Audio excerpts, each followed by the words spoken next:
This is the quick unboxing and long-term review of Pixel 8a. This is Flagship, but cheaper. Hi everyone, this is JD, your gadget review friend. Welcome, and welcome back to GadgetRevNow.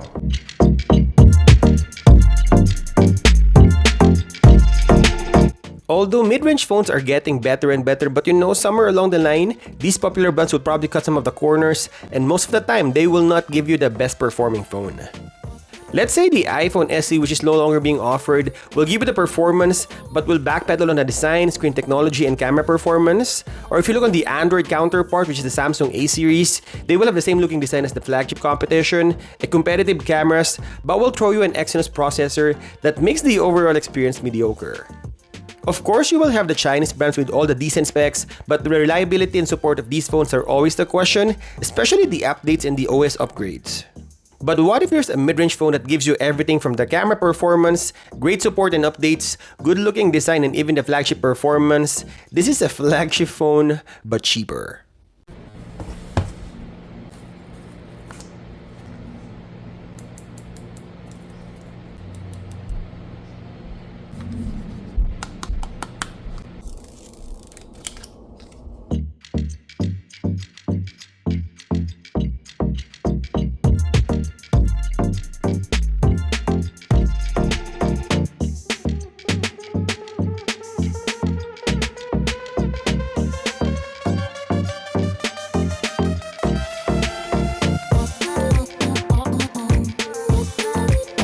A phone under $500, there's not much to complain about this, and maybe you would hear a couple of things that I don't like about Pixel 8a, but nothing to throw us off. It's a flagship phone that costs less than the competition. Not even sure why this is a mid-range phone, but Google will offer Pixel 8a that competes with even the best mid-range phones out there.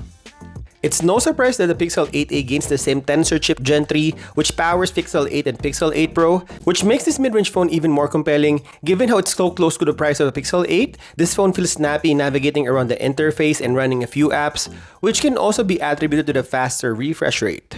As expected, the Pixel 8a delivers promising benchmark score, a total upgrade of its predecessor. In the Geekbench test, it scores 1500 in single-core and 4000 in multi-cores, which surpasses 1000 and 4000 of Pixel 7a respectively.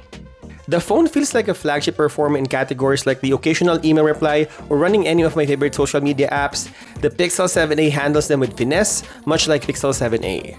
Gaming on the Pixel 8a like Mobile Legends or PUBG is also a joy, even more with its adaptive refresh rate, making everything just as good as my Pixel 8 Pro. This phone continues to have excellent performing cameras from the previous generations. On paper, the Pixel 8 is rocking a dual camera setup that consists of 64 megapixel main camera with a 13 megapixel ultra-wide and 13 megapixel selfie. The rear cameras are no different before, but technically the front camera has a wider 96.5 degrees field of view versus the Pixel 7a's 95 degree to fit more people into the frame. For its price, the Pixel 8a takes top-notch photos, much better than anything I've tested so far this year. However, after comparing photos from its main camera against the Galaxy A55 or Pixel 8 Pro, this could easily compete with these phones if you compare it by value against the quality of the cameras. This phone produced crisp image with a lot of details. The colors and white balance is on the warmer side, but generally the colors are natural looking, not as saturated as iPhones and Samsung. It crushes the blacks a little bit and sometimes the image looks dull, but the colors are spot on. Here I will show you a little bit of my vlogging using Pixel 8a. This is the video test of Pixel 8a using the ultra-wide lens. Right now it's around 7 in the morning. So you would really see nice colors here. Not warm because of the sun. You see that it crushes the shadows here a little bit.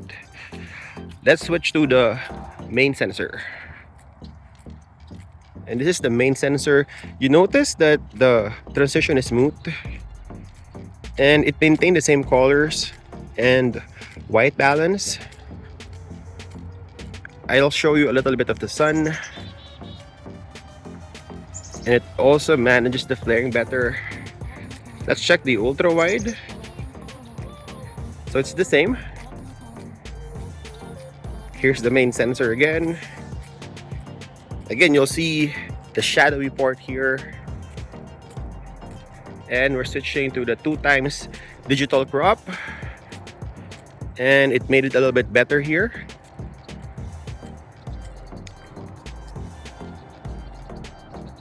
And let's zoom into the farthest reach. It's a little bit noisy, but the quality is still really good. And this is the selfie video recording in 4K 30 FPS. The speech enhancement is on. Look at the quality. I think it's the same as the rear camera. We did a lot of camera comparison tests of this phone, so check my camera comparison videos. A quick comparison of the resolution. This is 1080p. So this is the ultra wide. This is the main sensor. 2x digital crop. And we're zooming in. Now let's switch to the 4K video recording. So same shot in 4K video recording. This is the ultra wide. This is the main sensor. This is the 2x digital crop. And we're zooming in at 5x. I think both resolutions are pretty good. So that's it for the early morning vlog. Now let's do the low light videos.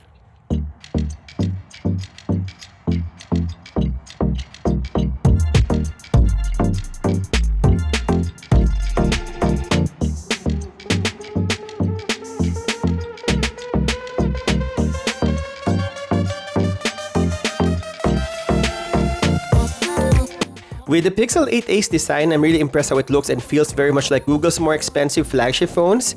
It's definitely better than Samsung comparable the Galaxy A35 and makes the aging iPhone SE 2022 even more dated than it's already. There are a couple of design changes that makes Pixel 8a looks better than the last generation.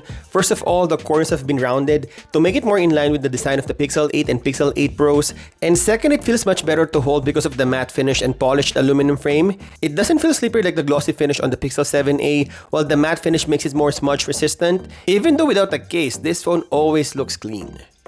The 6.1-inch screen has been upgraded from last year to match the more expensive Pixel 8 and is significantly brighter, running up to 120Hz for smooth scrolling. It has a crisp and colorful display at a good size.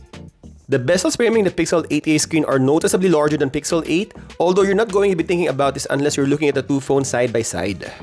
They weren't large enough to feel distracting, and they're smaller comparison to the forehead and chin of the Apple's similarly priced $429 iPhone SE 2022.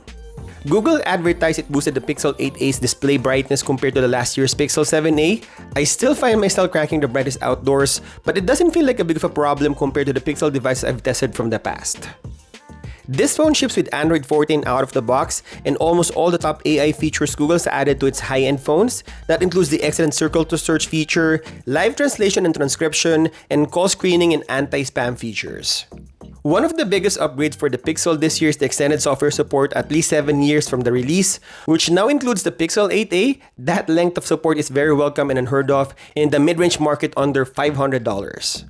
By leveraging on a Tensor chip Gen 3 chip, the Pixel 7a benefits from the battery life because it also has a slightly larger 4,492 mAh battery. That's up from the Pixel 7a's 4,386 mAh. It doesn't have a wireless charging capability, but with everything it offers, I think for the price, it's understandable.